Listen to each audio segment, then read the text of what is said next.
John Wayne Gacy, also known as the Killer Clown, terrorized the United States in the 1970s. Disguised as a cheerful clown for local events, he hid a dark and horrifying secret. Gacy grew up in a troubled household and suffered from an abusive father. As an adult, he appeared as a successful contractor and community volunteer. However, his suppressed anger and distorted sense of control led him to commit horrific crimes. Between 1972 and 1978, Gacy lured young men and boys to his home under the pretense of offering them work or partying. He would then torture, sexually assault, and ultimately murder them. Gacy buried 26 victims in the crawl space beneath his house, while others were discarded in a nearby river. Suspicion grew when 15-year-old Robert Peast went missing after meeting Gacy. Police searched Gacy's house and found suspicious odors and personal belongings of victims. Eventually, they discovered the mass grave under the house. Gacy was arrested and confessed to 33 murders. Gacy was executed by lethal injection on May 10, 1994, at the Stateville Correctional Center in Illinois. Last meal. Gacy's last meal consisted of fried chicken, French fries, fried shrimp, and a pound of strawberries. Last words.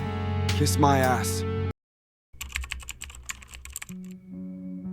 Ted Bundy, one of the most notorious serial killers in American history, appeared to be a handsome, charismatic, and intelligent young man. However, behind his charming smile lay a monstrous predator responsible for the brutal murders of dozens of women.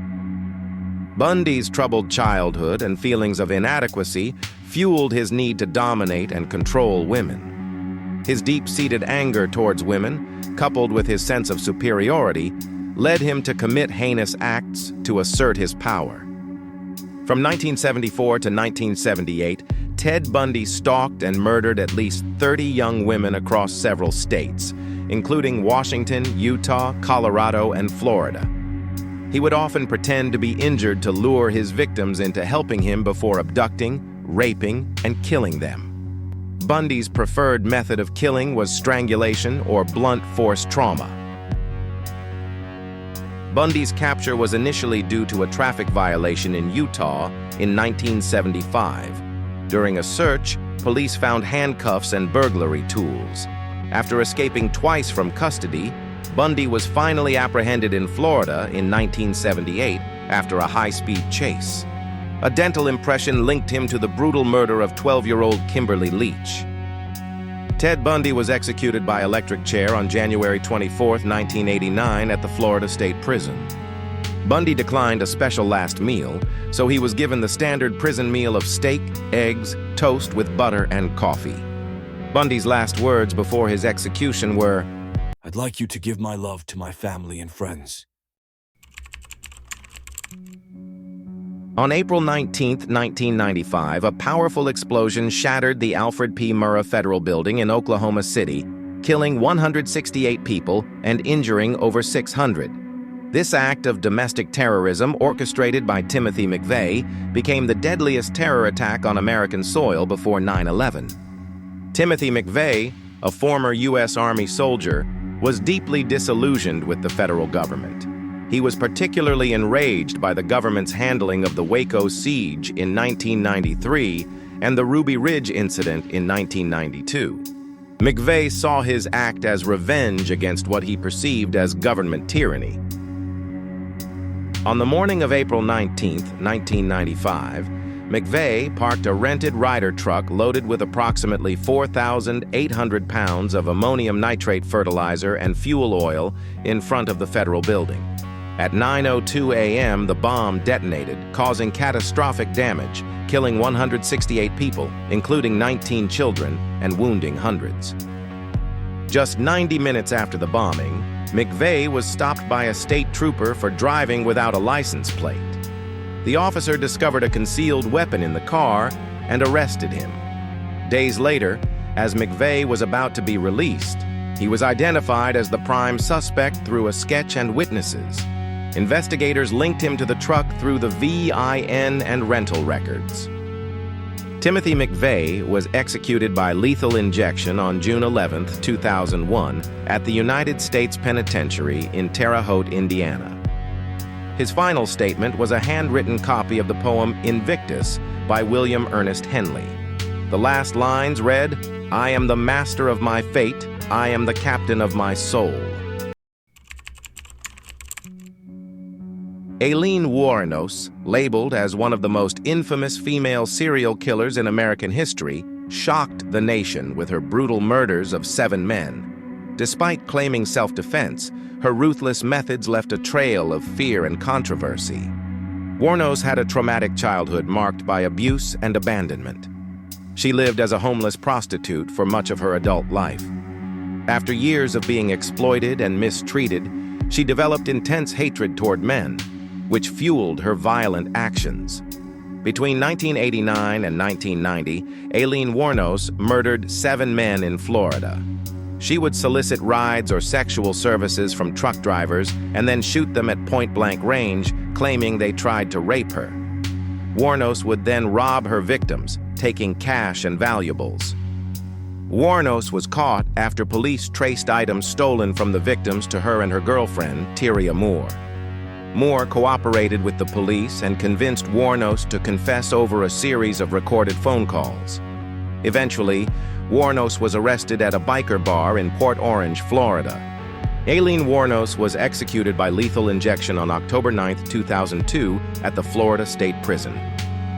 Her final words were, "Yes, I would just like to say I'm sailing with the Rock, and I'll be back like Independence Day with Jesus, June 6th, like the movie, big mothership and all. I'll be back." Gary Ridgway, also known as the Green River Killer, is considered one of the most prolific serial killers in American history. His killing spree in Washington state shocked the entire nation as he preyed on vulnerable women and young girls for nearly 2 decades. Ridgway grew up in a dysfunctional family and exhibited violent tendencies from a young age. His hatred towards women was rooted in his complex relationship with his mother and his failed marriages. Ridgway targeted prostitutes, runaways, and young women, seeing them as easy victims. From the early 1980s to the late 1990s, Ridgway confessed to murdering at least 71 women, though the real number is believed to be much higher. Most of his victims were sex workers or vulnerable women whom he strangled and discarded in remote areas, often near the Green River. He would return to the dump sites to have intercourse with their corpses. Despite early suspicions, Ridgway evaded capture for decades. The breakthrough came in 2001 when new DNA technology matched Ridgway's genetic material to samples from several victims. He was arrested at his workplace, a truck painting company, and later confessed to 71 murders as part of a plea bargain to avoid the death penalty. Gary Ridgway was sentenced to life imprisonment without the possibility of parole in 2003. Due to his plea agreement, he avoided the death penalty and is currently incarcerated at the Washington State Penitentiary. During his sentencing, Ridgway stated, "I am sorry for killing all those young ladies. I apologize to the families who lost loved ones. I'm sorry for causing so much pain." In December 2000, Wichita, Kansas, became the site of a horrifying crime spree committed by 2 brothers, Reginald and Jonathan Carr. The brutal attacks, known as the Wichita Massacre, shocked the nation due to their violence and apparent lack of motive. The Carr brothers, both with criminal backgrounds, were financially desperate and harbored a deep resentment towards society. Their spree of violence appeared to be driven by a combination of greed, thrill-seeking, and a lack of remorse for human life. Between December 8th and 15th, 2000, the Carr brothers went on a week-long crime spree, including robbery, sexual assault, and 5 brutal murders. Their most infamous act occurred on December 14th, when they broke into a house, took 5 friends hostage, and subjected them to hours of torture, rape, and humiliation. The brothers forced the victims to withdraw money from ATMs before shooting them execution-style in a snowy field. Miraculously, one woman survived and managed to alert the police. The surviving victim, despite being severely injured, walked over a mile in freezing temperatures to find help. Her account and the evidence at the crime scene quickly led to the arrest of Reginald and Jonathan Carr. Fingerprints, DNA evidence, and stolen belongings linked the brothers to the crimes. Both Carr brothers were sentenced to death in 2002. As of 2025, they remain on death row at the El Dorado Correctional Facility in Kansas, pending appeals. In the early 1950s, America was gripped by the fear of communism and espionage. In the midst of this paranoia, the trial and execution of Julius and Ethel Rosenberg for conspiracy to commit espionage shocked the world. Accused of passing atomic secrets to the Soviet Union, their case remains one of the most controversial in American history. The fear of Soviet espionage during the Cold War fueled a nationwide crackdown on suspected spies. The Rosenbergs were accused of leading a spy ring that passed information about the atomic bomb to the USSR. Julius, an engineer, allegedly recruited individuals to gather intelligence, while Ethel was accused of typing and organizing the reports. The evidence against the Rosenbergs relied heavily on the testimony of Ethel's brother, David Greenglass, who claimed Julius recruited him to provide atomic secrets from Los Alamos. Despite a lack of concrete evidence directly linking Ethel to espionage, both were convicted. They maintained their innocence throughout the trial and in subsequent appeals. The FBI began investigating Julius Rosenberg after the arrest of British physicist Klaus Fuchs, who implicated David Greenglass. Under pressure, Greenglass admitted his involvement and accused his brother-in-law, Julius. Both Julius and Ethel were arrested in 1950, and despite public protests and international outcry, they were found guilty. Julius and Ethel Rosenberg were executed in the electric chair on June 19, 1953, at Sing Sing Correctional Facility in New York.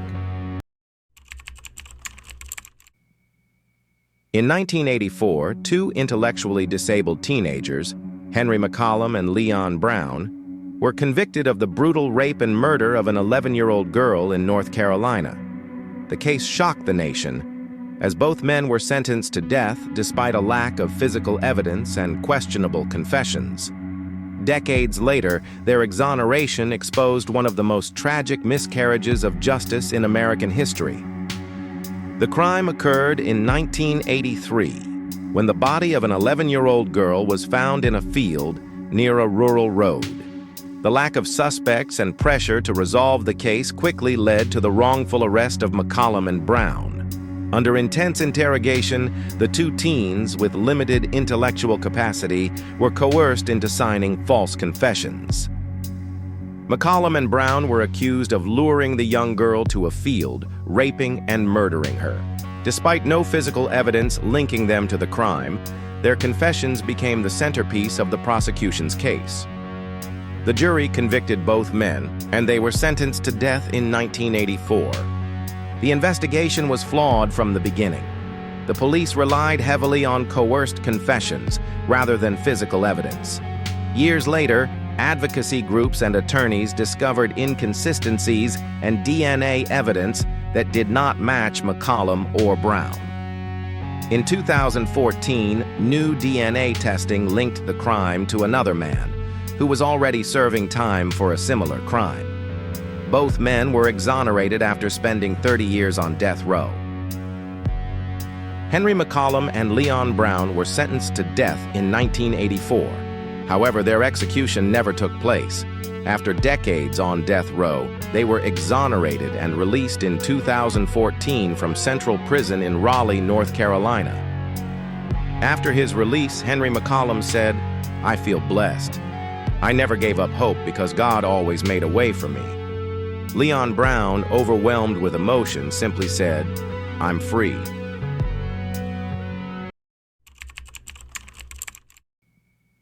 Timothy McGee, a ruthless gang leader from Los Angeles, became infamous for his role as a hitman and enforcer within the Toonerville gang. His reign of terror in the early 2000s left the city of Los Angeles shaken.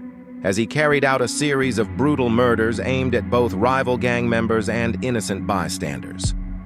McGee's criminal lifestyle began at an early age, growing up in a violent neighborhood and becoming entrenched in gang culture. His thirst for power and respect within the Toonerville gang drove him to commit heinous acts without remorse, seeing murder as a means to maintain his feared reputation. Between 1997 and 2001, McGee was linked to at least 12 murders.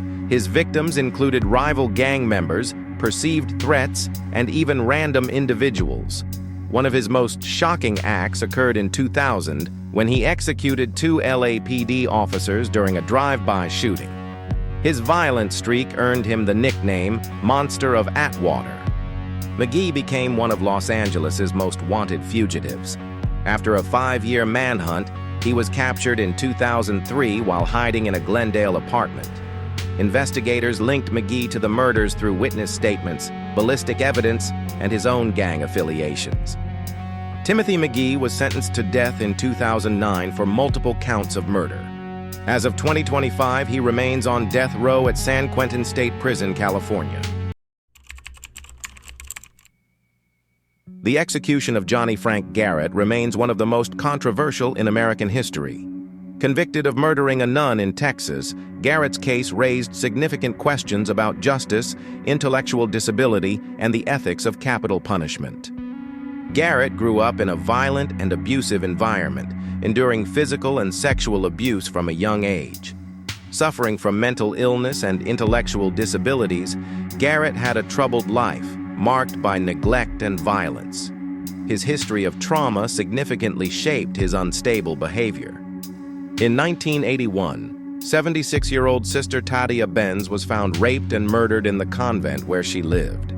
Garrett, 17 at the time, was arrested based on fingerprints found at the scene. Despite evidence of intellectual disability and questionable confession practices, he was convicted of rape and murder. The investigation was rushed, and Garrett's confession was obtained under questionable circumstances. No DNA evidence linked him to the crime, and several witnesses later recanted their testimonies. Years after his execution, new DNA testing implicated another man, Leoncio Perez Rueda, raising doubts about Garrett's guilt. Johnny Frank Garrett was executed by lethal injection on February 11, 1992, at the Huntsville unit in Texas. Justice or injustice? The debate continues. Let us know your thoughts in the comments. Don't forget to like, share, and subscribe.